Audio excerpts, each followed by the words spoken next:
Jamen, jeg startede jo i Vamdrup i 1985 efter min læretid, og var 19 år gammel, og fandt en garage på 100 kvadratmeter, jeg kunne leje, og gik ned i banken og fik en kasket på 15.000. Det tog 4 dage for den igennem i banken på daværende tidspunkt. Og så gik jeg i gang med at male biler.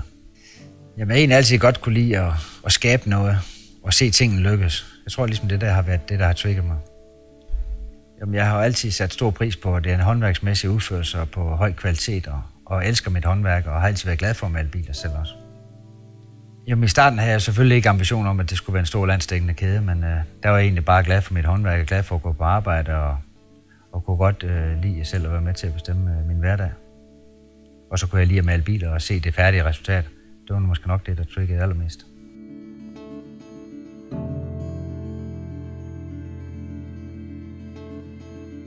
Midt i 90'erne, så skete der jo det, at markedet for bilforhandlerne udviklede sig i den retning af, at der skete store fusioner. Og bilforhandlerne, de konsoliderede sig.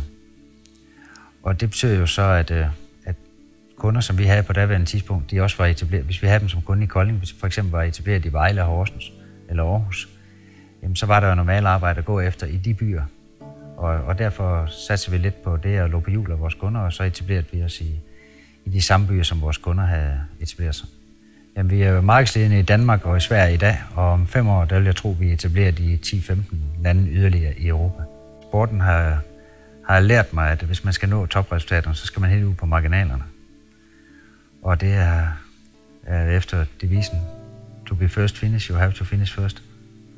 Mit råd til kommende iværksættere, det er, at det er vigtigt, jeg tror, det er vigtigt, at man fastholder sin strategi, og man er hurtig i beslutningsprocessen, og at man tager løbende risiko.